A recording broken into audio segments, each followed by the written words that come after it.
Assalamualaikum warahmatullahi wabarakatuh. Halo teman-teman semuanya, sedulur PAI.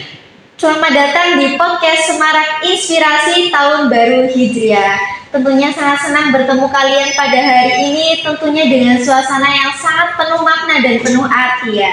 Pada hari ini bersama saya Viviana Ayu Andini, kita akan mengupas apa itu makna, tradisi, dan inspirasi di balik Tahun Baru Hijriah. Hari ini saya ditemani oleh narasumber kita yang sangat luar biasa. Beliau adalah Mbak Wilujeng Putriana yang merupakan seorang mahasiswi semester 8 program studi pendidikan agama Islam yang juga merupakan mahasiswa berprestasi UIN Saizu Purwokerto. Langsung saja kita sambut dan kita berbicara dengan narasumber kita.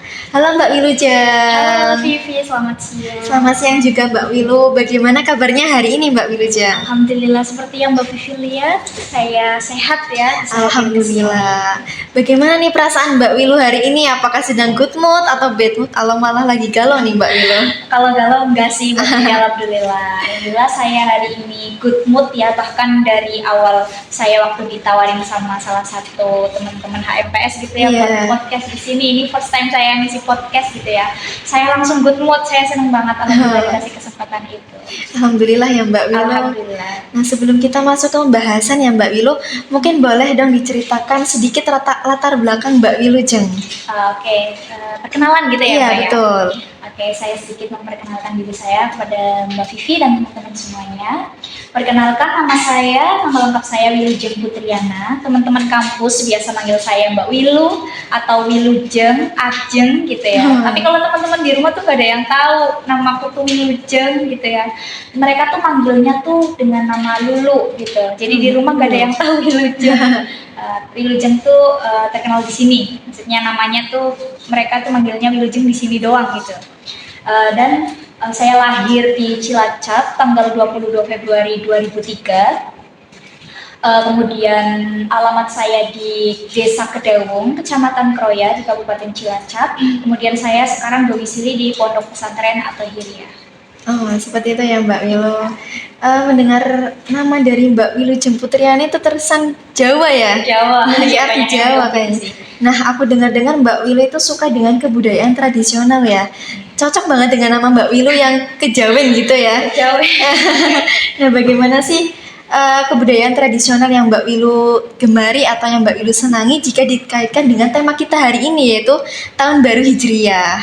Oke. Sebenarnya nyinggung dikit ya tentang nama yang kejawen itu. Sebenarnya mama bapakku tuh ngasih nama Wilujeng yang terkesan kejawen itu nggak sengaja sih sebenarnya. Iya, jadi bukan karena emang aku lahir dari budayawan atau dalang gitu ya, saya terus dikasih nama yang kejawen itu enggak. Jadi ya nama Wilujeng itu kan artinya selamat ya. Iya, ya jadi mama dan bapak saya itu kepengen ya anaknya menjadi orang yang selamat gitu. Itu udah tentang nama gitu ya. Dan memang benar saya suka dengan kebudayaan tradisional ya, diantaranya saya suka wayang, suka sinden, campur sari, kemudian ada tarian-tarian khas gitu ya, dan suka belum berarti pinter menguasai gitu ya Mbak Vivi ya, ya saya hanya sekedar suka ya. Saya juga suka karawitan gitu.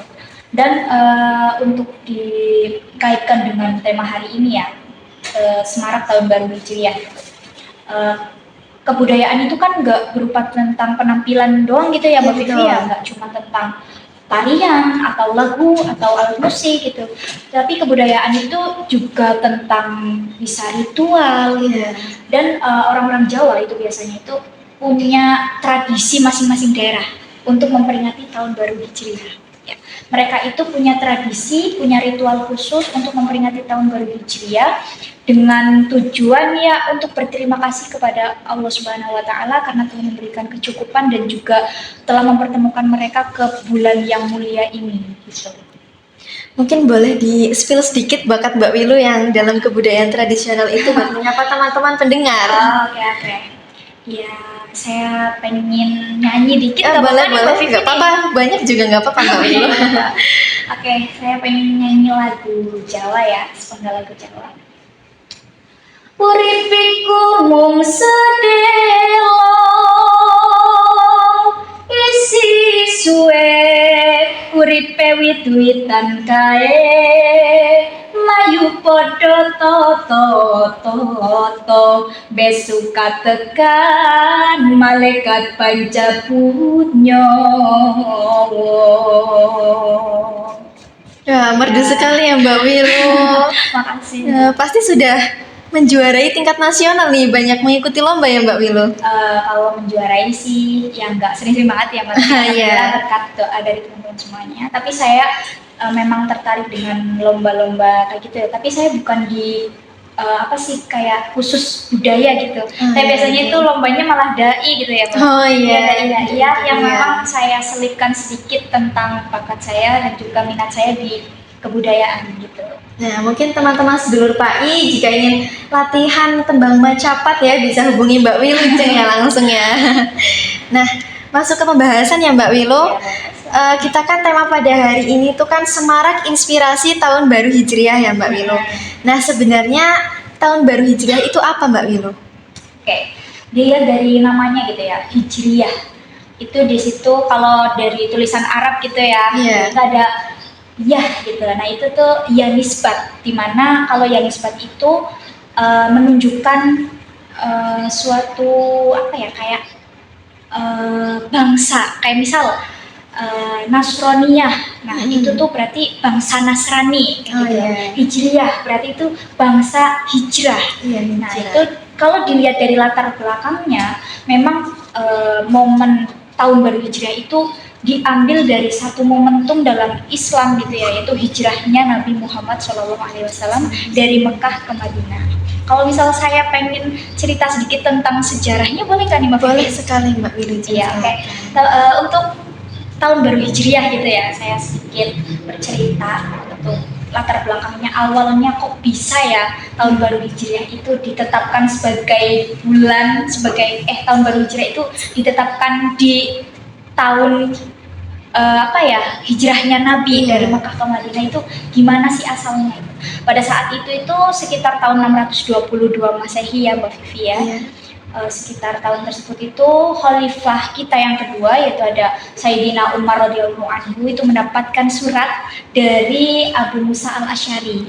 Ya, tapi beliau itu mendapati surat kalau misal di kesekre gitu ya, nggak ada penomoran suratnya Mbak Vivi. Nah, jadi mereka tuh bingung kayak, kok nggak ada bulannya, nggak ada tanggalnya, nggak ada tahunnya, ini surat susah mau diarsipin gitu. Lah saat itulah Khalifah Umar radhiyallahu anhu berinisiatif mengumpulkan para tokoh agama pada saat itu untuk membahas hal tersebut gitu ya. Nah pada saat itu Umar itu berinisiasi kepengen menetapkan awal tahun gitu ya. Awal tahun itu berdasarkan apa biar nanti kedepannya itu mudah kita menentukan bulan, menentukan tanggal, menentukan lain sebagainya gitu ya. Nah ya, kemudian dikumpulkan di suatu forum, mereka berdiskusi untuk menetapkan tahun baru hijriah itu dimulai dari apa gitu. Pada saat itu sudah ada bulan Muharram, bulan Safar, Rabiul Awal, Rabiul Akhir itu udah ada Mbak Vivi. Cuma untuk penetapan tahun barunya belum ada. Penetapan tahun barunya itu belum terbentuk, belum tahu kapan gitu. Akhirnya berdiskusilah pada saat itu Umar beserta teman-temannya gitu. Pada saat itu ada yang usul gitu ya, ada yang usul gimana kalau misal tahun baru hijriah itu dimulai saat lahirnya Nabi. Ya, Maulid Nabi itu kan momentum yang sakral gitu. Iya betul. Tetapi usulan tersebut itu ditolak oleh mayoritas yang ikut diskusi pada saat itu dengan alasan takut kedepannya nanti akan menimbulkan fanatisme yang terlalu mendalam kepada Nabi. Ya, padahal Nabi itu kan bukan hanya ya, yang Rasul dan Nabi saja, nggak sampai ke yang lebih atas dari itu gitu. Jadi takut nanti akan ada fanatisme yang mendalam, Mbak Vivi. Terus kemudian ada yang usul lagi, gimana kalau bulan hijriah, tahun baru hijriah itu ditetapkan berdasarkan bulan Rajab, ada peristiwa Isra Mi'raj di situ. Ya, kemudian tapi usulan tersebut itu ditolak lagi. Kemudian usulan yang terakhir datang dari Khalifah kedua dari Umar radhiyallahu anhu. Beliau berpendapat usul gitu. Gimana kalau bulan hijriah, tahun baru hijriah itu dimulai dari saat momen Nabi Muhammad itu hijrah dari Mekah ke Yatsrib untuk yang pertama kalinya. Dengan alasan pada saat momen itu ya, pada saat itu ada suatu simbol gitulah. Di Mekah Nabi itu kan berdakwah secara diam-diam, secara tertutup. Islam belum terlalu diterima oleh masyarakat pada saat itu. Kemudian beliau hijrah ke Yasrib, hijrah ke Madinah, dan pada saat itu pula Islam mulai berkembang di masyarakat. Islam mulai diterima oleh halayak. Nah, disitulah Umar itu berspekulasi bahwasanya pada momen itu ada sesuatu yang baru dari Islam. Ya, Islam itu mulai diterima oleh masyarakat, mulai berkembang gitu. Nah, pada saat itulah teman-temannya Khalifah Umar akhirnya setuju dengan penetapan tahun baru Hijriah berdasarkan hijrahnya Nabi Muhammad dari Mekah ke Madinah. Kayak gitu. Berarti melewati sejarah yang sangat panjang ya Mbak Wilo. Iya, panjang, bahkan penetapannya itu 17 tahun setelah hijrahnya Nabi itu. Cukup panjang sekali waktunya ya, Iya. 17 tahun. Lama ya. Heeh. 17 tahun. Nah, setelah kita mengetahui sejarahnya ya, bagaimana sih tahun baru Hijriah itu ditetapkan, bagaimana tahun baru Hijriah itu diperhitungkan oleh khalifah-khalifah terdahulu ya. Lalu mengapa kita itu sebagai umat Islam ya, itu perlu dalam memperingati tahun baru Hijriah itu bukan hanya sekedar ucapan saja, tapi tentunya dengan makna religius yang tinggi, Mbak Wilo. Ya, tidak bisa memaknai mendalam. Iya, Jadi kita perlu tahu kalau misal di dalam tahun baru Hijriah, di dalam momen tahun baru Hijriah itu terdapat poin-poin yang ternyata itu penting sekali untuk kita renungkan. Ya, Vivi. Di antaranya yang pertama, tahun baru Hijriah itu kan penetapannya itu berasal dari yaitu hijrahnya Nabi dari Mekah ke Madinah. Ya, berarti itu kayak titik baru Islam berkembang. Nah, titik baru Islam berkembang, Islam yang tadinya nggak diterima oleh masyarakat, kemudian Nabi pindah ke Yasrib, bisa diterima oleh masyarakat, berkembang luas sampai akhirnya menjadi agama yang mayoritas seperti saat ini. Itu kan suatu momen awal yang harus benar-benar kita hargai ya Mbak Vivi. Betul, ya. Nah, itu tuh kita harus renungkan itu. Kemudian yang kedua, tahun baru Hijriah itu kan bertepatan dengan bulan Muharram ya Mbak Vivi ya? Ya betul sekali. Ya, di mana bulan Muharram itu termasuk ke dalam Ashhurul Hurum. Iya, bulan yang dimuliakan ya Mbak. Bulan yang dimuliakan, benar banget. Ashhurul Hurum itu ada 4, salah satunya itu bulan Muharram. Dan di dalam Ashhurul Hurum itu bulan yang mulia, ya namanya juga bulan yang dimuliakan, pasti tentunya banyak sekali rahmat, banyak sekali kemuliaan yang Allah turunkan di dalam bulan tersebut. Nah, kalau misal orang-orang yang bisa memaknai Ashhurul Hurum, bulan Muharram ini, pasti nggak akan menyia-nyiakan ya, kayak gitu kan, akan memanfaatkan ya kesempatan itu. Gitu. Bulan yang mulia berarti kita ya harus menjalankan aktivitas yang mulia juga ya. Iya betul, kita harus memanfaatkan itulah pokoknya dengan melakukan hal-hal yang baik. Terus kemudian yang ketiga, momen penetapan penetapan tahun baru Hijriah itu kan tadi berdasarkan diskusi yang mendalam ya oleh para khalifah dan juga tokoh-tokoh Islam pada saat itu. Nah, itu tuh secara tidak langsung itu adalah titik awal juga perkembangan intelektual Islam gitu. Pada saat itu penetapan kalender Hijriah itu kan nggak akan sembarangan ya Mbak ya. Iya betul. Ya, penetapan tahun baru Hijriah itu nggak akan sembarangan. Pastinya tentunya dengan pertimbangan yang mendalam, dengan perhitungan yang matang, kayak gitu. Mereka memanfaatkan ilmu yang mereka punya untuk menghitung segala macam. Iya, untuk menetapkan kalender Hijriah. Terus penetapannya 1 Hijriah itu di momen hijrahnya Nabi itu perlu pertimbangan yang matang. Nah, di saat itu kayak titik awal ya perkembangan intelektual Islam. Kalau misal orang-orang Islam di zaman sekarang itu bisa merenungkan hal-hal tersebut, pastinya akan bisa memaknai tahun baru Hijriah ini dengan sangat baik lah. Jadi itu agar kita itu mengingat juga ya jasa-jasa para khalifah terdahulu yang sudah mempertimbangkan, memperhitungkan dengan penuh pemikiran yang kritis ya Mbak. Ya bisa jadi seperti itu. Nah, kita itu kan di Indonesia itu banyak sekali keragaman ya Mbak Wilo. Ada keragaman adat istiadat, budaya, dan salah satunya itu keragaman daerah.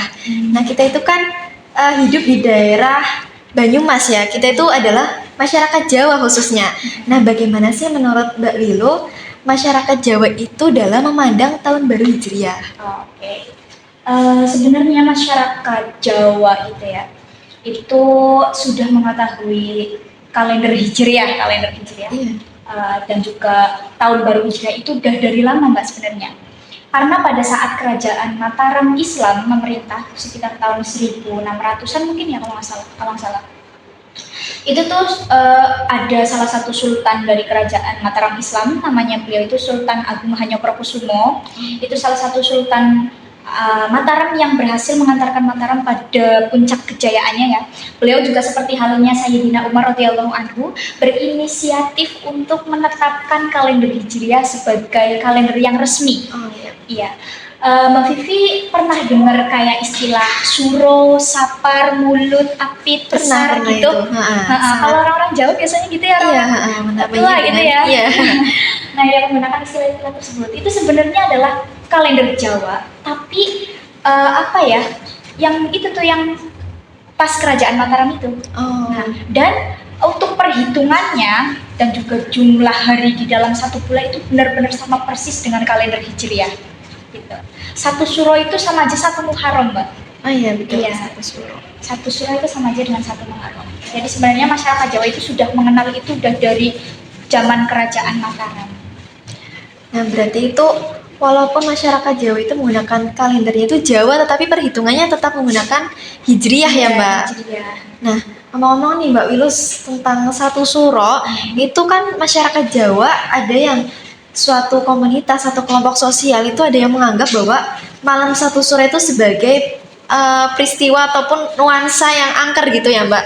Nah menurut Mbak Wilus sendiri apakah di balik kata angker itu ada nilai-nilai yang tersembunyi Mbak Wilu?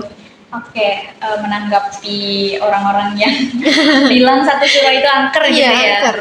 Sebenarnya angker itu kan memunculkan banyak pantangan ya Mbak ya. Betul sekali. Kalau misal nih Mbak, kalau ada suatu tempat yang angker, kita itu biasanya dilarang ke situ kan dilarang Mbak. masuk. Nah ya, gitu pula ya seperti halnya bulan ini, mungkin orang-orang Jawa menganggapnya angker. Jadi di dalam bulan ini, maksudnya bulan setelah tahun baru Hijriah itu kayak banyak pantangan gitu ya. Biasanya orang-orang Jawa di Suro gitu ya, di bulan Suro itu kan banyak sekali pantangan ya, karena bulan angker gitu, apalagi tanggal satunya gitu. Jangan kemana-mana, takut nanti kena bahaya gitu, apa mali. Gitu. Jadi banyak pantangan, khususnya di bulan Muharram atau bulan Suro ini. Tapi menanggapi hal tersebut, sebenarnya ya Mbak, untuk pantangan gitu ya, yang lontarkan oleh orang-orang Jawa gitu ya di bulan Suro ini sebenarnya bukan pantangan yang seperti halnya demikian gitu angker atau apa gitu, tapi mereka itu lebih merujuk ke karena bulan Suro itu kan sama aja dengan bulan Muharram ya Mbak. Iya betul. Ya, bulan Suro, bulan Muharram. Bulan Muharram termasuk ke dalam Ashhurul Hurum. Iya, bulan yang dimuliakan. Iya. Nah, dulu pada saat masyarakat Arab menghadapi bulan Syuro, berada di bulan Syuro atau bulan Muharram, mereka itu dianjurkan untuk melakukan hal-hal yang baik, saling mengasihi, nggak boleh perang di bulan Muharram. Nah itu tuh sebenarnya diadaptasi oleh orang-orang Jawa. Ya tersebut. Jadi di bulan Muharram, di bulan Syuro ini mereka mengeluarkan pantangan-pantangan. Maksudnya pantangan untuk tidak melakukan hal negatif, pantangan untuk tidak menyakiti orang lain, atau ya maksudnya kekerasan gitu. Sebenarnya tuh kayak gitu, bukan yang angker maksudnya. Gitu. Berarti angker yang dimaksud ini bukan yang mistis ya Mbak Wilu, tapi larangan kita untuk melakukan hal-hal yang negatif seperti itu ya Mbak Wilu. Mungkin ya ada beberapa kelompok yang memang menganggap di bulan Muharram ini punya energi yang gimana-gimana gitu, tapi ya nggak banyak yang kayak gitu. Nah Mbak Wilu, setiap masyarakat, setiap kelompok sosial itu kan pasti memiliki tradisi dan kebudayaannya sendiri-sendiri ya Mbak Wilu, yang tentunya sangat berbeda dan bermacam-macam ya Mbak Wilu. Nah, menurut Mbak Wilu, apa saja sih tradisi yang ada di Indonesia khususnya ini ya dalam menyambut dan memperingati tahun baru Hijriah, atau tradisi dari daerah Mbak Wilu sendiri, daerah Cilacap ya Mbak? Iya. Mungkin bisa diceritakan tradisinya. Dari Cilacap ya, mau bicara tentang Banyumas karena saya juga bukan warga lokal Banyumas gitu. Ya di daerah saya di Cilacap itu ada memang beberapa ritual yang diadakan oleh masyarakat setempat untuk ya menghormati peristiwa Satu Suro atau tahun baru Hijriah. Satu Suro itu sama aja tahun baru Hijriah. Nah itu tuh banyak sekali Mbak Kalau di daerah saya itu ada larungan atau sedekah laut, pernah dengar? Pernah. Iya, Sedekah. larungan atau sedekah laut, kemudian ada sedekah bumi juga. Iya, sedekah bumi. Nah, kalau sedekah laut mungkin itu dilakukan sama orang-orang yang memang tinggalnya itu di pesisir laut. Iya. Sebenarnya teknisnya itu dari sedekah laut, larungan dan juga sedekah bumi itu sama. Ya, mereka itu menyiapkan suatu sesaji, ya, sesaji yang punya nilai-nilai sakral ya. Ada buah-buahan, ada tumpeng, tukung. Tahu tukung, Mbak Vivi? Apa itu Mbak tukung, Mbak? Kayaknya bahasa kita berbeda ya. Biasanya kalau Bapak pulang dari kepungan Kendurenan itu ada ayam ingkung. Oh, ingkung ya, Mbak. Oh ya, kalau ingkung itu saya nama tahu. lainnya tukung Oh, gitu. iya. Ada yang menyebut tukung. Ada tumpeng, ada tukung, kemudian ada bunga-bungaan segala macam, kemudian ada wadah bunga yang terbuat dari anyaman bambu itu namanya tumbung. Kemudian ada, kalau misal sedekah laut itu ada satu poin penting yang nggak boleh ketinggalan, itu biasanya ada kepala kambing atau kerbau. Ya, kemudian itu disiapkan ya Mbak Vivi ya, disiapkan, mereka membaca ritual, membaca apa? Bukan mantra, apa sih ya? Baca doa. Ya, doa, semacam doa, kayak gitu. Kemudian setelah itu persembahan yang mereka siapkan itu dilepaskan ke pantai, gitu, dilepaskan dengan tujuan untuk ya berterima kasih kepada Sang Hyang Taya. Sang Hyang Taya atau Sang Pencipta. Kalau misal sedekah laut seperti itu ya teknisnya. Kalau misal sedekah bumi itu biasanya kalau di rumah saya itu kan masih berlaku ya sedekah bumi ya Mbak Vivi. Itu diakulturasikan dengan Yasin Tahlil. Oh, Yasin Tahlil ya. Yasin Tahlil. Jadi teknisnya ya seperti halnya pembacaan Yasin, tahlil, zikir gitu ya, seperti biasa. Kemudian nanti di endingnya mereka itu akan berbagi itu, ada tumpeng, tukung, tumbung gitu, bagi makanan ya, bagi makanan untuk disantap bersama. Iya. Itu tuh sama juga tujuannya untuk dia berterima kasih kepada Sang Pencipta yang telah memberikan kecukupan selama 1 tahun terakhir, rezeki ya. Iya, memberikan rezeki seperti itu, memberikan sehat juga, dan juga berterima kasih kepada Sang Pencipta karena telah dipertemukan kembali dengan bulan yang mulia ini. Betul sekali. Nah, ngomong-ngomong tadi tradisinya sedekah laut ya Mbak Wilo? Sedekah laut. Nah, itu apakah biasanya itu ada peran generasi mudanya di situ atau hanya orang-orang tua saja yang tahu tentang tradisi itu Mbak Wilo? Oh iya. Kalau di tempat saya itu tradisi sedekah laut itu biasanya ada di pantai ini, Serandil, tahu nggak Mbak?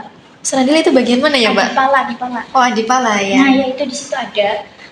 Di Bidara Payung saya kurang paham sih, mungkin biasanya ada juga sedekah laut, sedekah bumi. Juga sebenarnya mereka itu ada kontribusi anak-anak muda. Gitu. Cuma kalau di tempat saya itu ya anak-anak muda hanya sekedar kontribusi apa sih, bantu-bantu doang untuk yang gimana pentolan gitu ya. Untuk pelopornya ya tetap biasanya orang-orang yang sepuh yang tahu betul masalah itu. Jadi generasi muda tetap terlibat, tetapi yang lebih terlibat itu juga orang tua yang tahu latar belakang pelopornya ya Mbak Wilo. Nah, kita itu kan hidup di era modernisasi nih, digitalisasi ya Mbak Wilo. Nah, bagaimana sih dari Mbak Wilo sendiri agar generasi muda itu tetap melestarikan tradisi dalam menyambut memperingati hari tahun baru Hijriah ini? Generasi muda. Kadang kan biasanya ada yang nggak tahu ya tahun baru Hijriah itu hanya sekedar ucapan. Nah, bagaimana agar generasi muda itu ikut terlibat? Bagi yang tidak tahu karena mungkin terbawa arus globalisasi gitu ya, mungkin sama sekali tidak tahu sebenarnya kalau tahun baru Hijriah itu kita ngapain sih, padahal sebenarnya ada momen-momen yang harus kita lakukan untuk memperingati. Nah, bagaimana agar generasi muda itu tetap melestarikan gitu Mbak? Ya, ini sama aja kayak pesan juga sih. Iya, pesan. Ya, jadi generasi muda itu jangan nolep ya. Jangan nolep gitu. Jadi kita tuh sebisa mungkin harus berbaur dengan masyarakat gitu ya. Kalau misalnya ada acara-acara tertentu, khususnya ini tadi untuk memperingati 1 Muharram atau memperingati 1 Syura, itu cobalah kita ikut terlibat di situ. Meskipun kita introvert ya, susah untuk bersosialisasi dengan mereka, cobalah sedikit demi sedikit. Gitu ya. Ya kuncinya di situ, kita memaksakan diri untuk terlibat meskipun itu enggak yang besar, keterlibatan kita tuh besar Mbak. Ya intinya kita bisa mengeksplor lah. Jadi keterlibatan kecil itu juga bermakna ya sebagai generasi muda. Nah, dalam menyambut tahun baru Hijriah, apa Mbak Wilu punya doa yang biasa menjadi penguat semangat dalam menyambut tahun baru Hijriah, Mbak Wilu? Kalau doa khusus Muharram tuh kayaknya enggak sih, Nggak ada Mbak. ya? Enggak. Ya, ya doa saya dari enggak bulan Muharram juga sih ya. Pokoknya Robbana atina fid dunya hasanah gitu. Iya, Rabbana Iya, atina. kita mengharapkan dari Allah itu kebaikan, mengharapkan sesuatu yang baik dalam hidup kita di dunia dan juga di akhirat. Akhirat. Nah, mungkin sebelum kita tutup ya Mbak, Boleh. sharing season kali ini mungkin apakah ada closing statement dari Mbak Wilu? Closing statement ya. Mungkin boleh pantun atau nyanyi lagi juga nggak apa-apa Mbak Wilu. Oke, pokoknya di era digitalisasi seperti ini ya generasi muda dalam memaknai hidup ya, nggak harus di bulan Muharram doang gitu ya. Pokoknya harus berpegang teguh dengan 3T. Kalau aku dulu di pesantren tuh diajarin 3T. 3T, apa itu Mbak? 3T. Tahsinul akwal, Iya. tahsinul akwal, dan tahsinul akwal. Oh, akwal. Apa itu? Afal. Afal. Iya. Apa itu artinya Mbak Wilu? Iya, jadi yang pertama itu ada tahsinul akwal. Pokoknya generasi muda itu harus berpegang teguh, jangan sampai kita itu mengotori perkataan kita. Kita harus memperbaiki perkataan kita. Nah, yang kedua tahsinul ahwal, memperbaiki tingkah laku. Ya, apalagi ini pas banget sih diterapkan pada saat momentum peristiwa tahun baru Hijriah. Tahun baru Ya, Hijriah. pas banget ya tahsinul akwal, afal dan ahwal. Oh, Itu iya. pas banget diterapkan. Tahsinul akwal berarti kalau tahun baru kan berarti kita ya ada resolusi baru ya Mbak Iya, ya. resolusi. Memperbaiki perkataan, tahsinul ahwal memperbaiki tingkah laku, dan tahsinul afal memperbaiki perbuatan kita.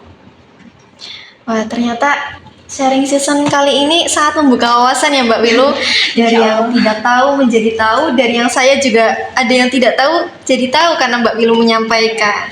Jadinya kita itu semakin mendalami sebenarnya tahun baru Hijriah itu apa ya Mbak Wilu. Ternyata tahun baru Hijriah itu bukan hanya soal tanggalan atau pergantian tahun, tetapi juga ada momen spiritualitasnya di situ ya, momen religi yang sangat mendalam. Nah, terima kasih banyak ya Mbak Wilu atas penjelasan dan inspirasinya yang sangat bermakna. Semoga kita semuanya sedulur-sedulur PAI bisa mendalami dan ikut aktif dalam menyambut tahun baru Hijriah. Teman-teman pendengar, jangan lupa kalian terus introspeksi bahwa kita itu belum berpartisipasi aktif dalam menyambut tahun baru Hijriah, dan jangan lupa teman-teman pendengar untuk memperkuat iman kita dalam menyambut tahun baru Hijriah. Terima kasih dari kami sekian.